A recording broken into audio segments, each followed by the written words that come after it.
సికింద్రాబాద్లోని doctor Narayana college of hotel మేనేజ్మెంట్లో 100% job guarantee 966365 365. నాకు అర్థమైంది ఏంటంటే అప్పటికే తన కడుపులో 2 మంత్స్ బేబీ ఉంది. అది నాకు అప్పుడు తెలియదు. ఓకే. నాకు అప్పుడు తెలియదు అది. నేను మొన్న జనవరిలో వచ్చిన తర్వాత, ఎందుకంటే నేను సెప్టెంబర్లో వచ్చాను, అమ్మాయి డెలివరీ వచ్చేసి ఏప్రిల్లో డెలివరీ అయింది.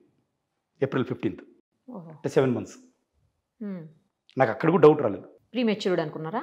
అక్కడ కూడా డౌట్ రాలేదు. నాకు అంత టైం లేదా, నేను నా బేబీ అనుకుంటున్నాను అప్పటికి కూడా. విషయం ఏంటంటే నేను తను సెక్సువల్ ఇంటర్కోర్స్ చేసినప్పుడు నేను అనుకోలేదు, అంటే ప్లానింగ్ లేదు మాకు. నేను యూఎస్లో ఉంటాను కదా, 3-4 years వచ్చిన తర్వాత ప్లాన్ చేసుకుందామని అనుకున్నాను. ఎనీహౌ నేను అంటే అవాయిడ్ చేశాను కంప్లీట్ కాకుండా. బయట తర్వాత ఇండియాకి వెళ్ళి అమెరికా వెళ్ళిన తర్వాత నేను కన్సీవ్ అయ్యాను అనింది. హౌ ఇట్ పాసిబుల్ అమ్మా అన్నాను. అంటే లేదు, దెర్ ఇస్ ఏ ఛాన్స్ అనింది. సరే whatever it maybe, conceive అయినావు కదా, లెట్ ఇట్ బి అన్నా నేను. అక్కడ చిన్న ఆర్గ్యుమెంట్ అయింది. ఎట్లా అడుగుతావు నువ్వు భర్తని, నీకు ఎంత ధైర్యం అది ఇది అని. అదేంటమ్మా అడిగే హక్కు నాకు ఉంది. విషయం ఏంటంటే అక్కడ నన్ను 1 week ఎందుకు పిలిపించారంటే, ఆల్రెడీ తన కడుపులో 2 weeks బేబీ ఉంది. Okay. 2 weeks 2 months? Sorry 2 months. 2 months. 2 months అన్నారు. 2 months in the sense 8 weeks. అక్కడ ఆ బేబీని నా అకౌంట్లో వేయాలనేది తన ప్రయత్నం అనేది నేను అనుకున్నాను. ఎందుకంటే that is not the way. అది నాకు అవన్నీ నాకు తెలియదు అసలు నిజానికి. అంటే ఆమె కడుపులో ఉందన్న విషయం నాకు తెలియదు. సో ఏప్రిల్లో పుట్టిన నా బేబీ బ్యాగ్లు మోయడానికి కాదు అయితే. అది ప్లస్ ఇది. ఓకే. అది ప్లస్ ఇది నాకు అది అర్థమైంది. తర్వాత నాకు రీసెర్చ్లో తర్వాత నాకు అర్థమైంది. తర్వాత కన్సీవ్ అయింది నా baby. I was very happy. మగ పిల్లోడు. తర్వాత ట్రేస్ కూడా చేసుకుంది డాక్టర్ శ్రీదేవి, కేజీహెచ్ హాస్పిటల్. ఆమె కూడా ట్రేస్ చేసి చెప్పింది. ఆమె నాకు తెలుసు డాక్టర్ శ్రీదేవి. చేయకూడదు కదా, వాళ్ళు చేయకూడదు నిజానికి అయితే. లోపల బేబీ మేల్ ఆ ఫీమేల్ అని చెప్పకూడదు కదా. Illegal. As per act. yes she did it. అంటే మీకు పుట్టక ముందే అబ్బాయి అని తెలిసిపోయింది. అంతే, తనే కనుక్కుంది. మరి అమ్మాయి అయితే నా అకౌంట్లో పడేదేమో నాకు తెలియదు. అబ్బాయి కాబట్టి అకౌంట్ మారిందేమో నాకు తెలీదు. సో ఆ చిన్న క్వశ్చన్ అడిగాను.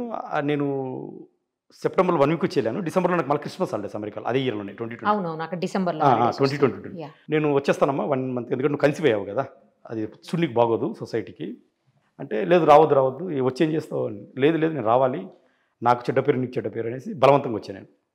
నేను టికెట్ బుక్ చేసుకుని వచ్చాను. కానీ ఆ 1 month ఉన్నాను. 1 monthలో కలవలేదు. అంటే నాకు కలిసే అవకాశం ఇవ్వలేదు అమ్మాయి. ఐ మీన్ చూడని కూడా చూడలేదు, మీట్ అవ్వలేదు అసలు మీట్ అవ్వలేదు. అప్పటికే హైదరాబాద్లోనే ఉన్నారు, ఆమె అక్కడనే ఉందా? అమ్మాయి విజయవాడకి ట్రాన్స్ఫర్ అయింది అప్పటికే. నేను డిసెంబర్లో వచ్చేటప్పుడు విజయవాడ ట్రాన్స్ఫర్ అయిపోయింది. ఇక్కడ హైదరాబాద్కి వచ్చి నా పిల్లలు వైజాగ్లో ఉన్నారు. పిల్లల దగ్గర 2 weeks ఉన్నాను. పిల్లలు విజయవాడ వైజాగ్లో ఎవరి దగ్గర? వాళ్ళ అమ్మమ్మ దగ్గర. అక్కడ ఫ్లాట్ ఉంది, శాంతికి ఓన్ ఫ్లాట్ ఉంది. అక్కడ 2 పిల్లలు, వాళ్ళ అమ్మమ్మ పిల్లలు చూసుకుంటా ఉంది. ఓకే. నేను ఒక 2 weeks పిల్లల దగ్గరికి వెళ్ళాను. ఆబ్వియస్గా 2 weeks భార్య దగ్గర ఉండాలనుకుంటాం కదా, పిల్లల్ని తీసుకొని వచ్చి. నాకు ఛాన్స్ ఇవ్వలేదు అసలుకి. ఎందుకు కలవాలమ్మా, నేను కలవాలంటే లేదు అంటే నాకు అప్పటికి కొద్ది ఇండికేషన్ ఇచ్చింది. అంటే నాకు ఇష్టం లేదు, నీ పేరు మీద నేను ఉండదలుచుకోవట్లేదు, నువ్వు నా క్వశ్చన్ అడిగావు కదా ఆ రోజున అంటుంది. ఈ క్వశ్చన్ అని నువ్వు నెట్లు అడుగుతావు, భార్యను ఎట్లా అడుగుతావు క్వశ్చన్ అంటుంది. అడిగి తప్పే ఉంది, అడగరందేమో అడగలేదు కదా అన్న. నేను అక్కడ మధ్యలో మీరిద్దరు మాట్లాడుకోలేదా? ఫోన్లో మాట్లాడుకుంటాం. తనకు నిజం తెలుసు, కడుపులో ఉన్న బిడ్డ నా బిడ్డ కాదని తెలుసు కాబట్టి రిపల్షన్ క్రియేట్ చేయాలి కదా, రిపల్షన్ క్రియేట్ చేస్తూ ఉంది. నిజానికైతే మా ఇద్దరి మధ్య ఏ ఆర్గ్యుమెంట్స్ లేవు. చిన్న గొడవలు సహజంగా ఉండేటివి, అంతేగాని పెద్దవి విడిపోయేంత డ్రామా అయితే ఎప్పుడు లేదు లైఫ్లో. ఓకే. సో ఇది మేడం జరిగింది. సో డిసెంబర్లో అంతా ఉన్నాను కానీ కలిసే అవకాశం దొరకలేదు అమ్మాయిని. ఐ మీన్ చూసే అవకాశం దొరకలేదు, మీట్ అవ్వలేదు అసలు మీట్ అవ్వలేదు. అమ్మాయి విజయవాడ అడ్రస్ కూడా తెలియదు నాకు. అదేంటి, మీ వైఫ్ అడ్రస్ మీకు తెలియదా? తెలియదు నాకు అడ్రస్. అంటే ఎందుకంటే ఆ విజయవాడ ట్రాన్స్ఫర్ అయింది, ఎవరికి చెప్పలేదు. ఆఫీస్ తెలుసు. నేను ఎప్పుడు బలవంతంగా ఆమె పిలిస్తే వెళ్ళాలని కానీ బలవంతంగా ఎప్పుడు వెళ్ళలేదు నేను వచ్చిన 1 monthలో. ఆమె ఎక్కడ ఉంటుంది కూడా తెలియదు నాకు విజయవాడలో. అంటే ఎవరికి చెప్పలేదు, ఎవరైనా చెప్పట్లేదు అడ్రస్. వాళ్ళ అమ్మ అంటది నాకు తెలియదు అంటది. ఇక ఆఫీసులో కూడా మేము చెప్పడం మేడం మాకు తెలియదు సార్ అంటారు. తెలిసినా తెలియదు అంటున్నారు. ఇక నేనైతే ఫోర్స్ చేయలేను కదా మేడం. తనంతకు భార్య అంటే భర్తని కడుపులో బిడ్డ ఉంది, వచ్చిందే బిడ్డను చూసుకునికి, నా బిడ్డ అప్పటికి అనుకోని. సో వచ్చిందే దానికోసం కాబట్టి దాని అవకాశం లేదు. సరే నీ కర్మమ్మ, నేను వచ్చిందైతే నా బిడ్డను చూసుకునికి, నేనైతే బలవంతం చేయలేను కదా. సో చూడకుండానే రిటర్న్ అయిపోయాను. మళ్ళీ రిటర్న్ వెళ్ళిపోయారు? జనవరిలో వెళ్ళిపోయాను. అంటే 23 జనవరిలో వెళ్ళిపోయాను, ఫస్ట్ వీక్లో.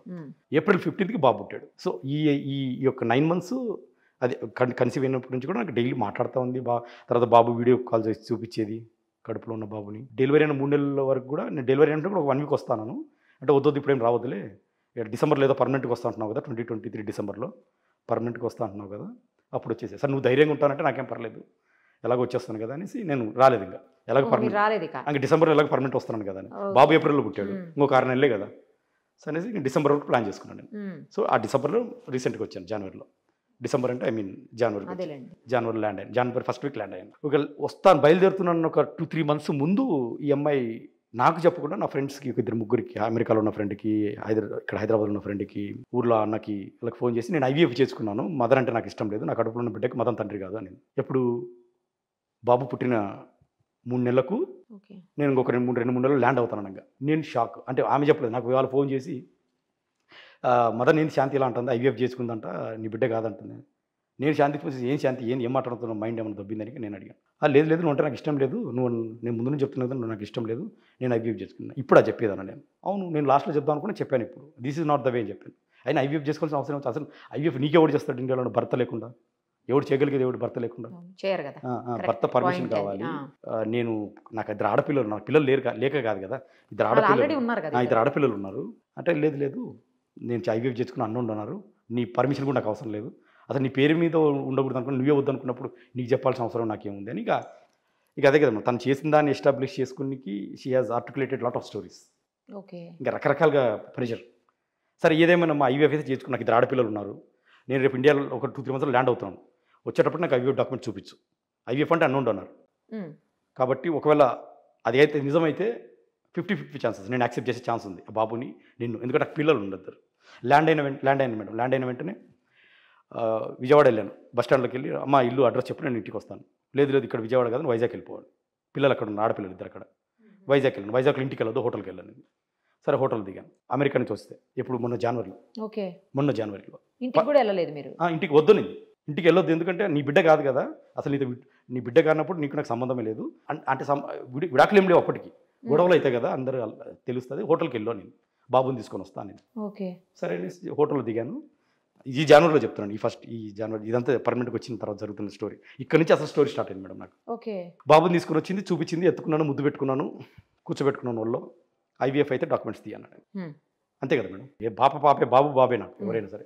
ఐవీఎఫ్ అయితే అన్నది అయితే పర్లేదు, ఏదో ఇష్టపడ్డామో నీకు బాబు కావాలనుకున్నామో చేసుకున్నావు, నాకు సంబంధం లేదు, నాకు డాక్యుమెంట్స్ కావాలి.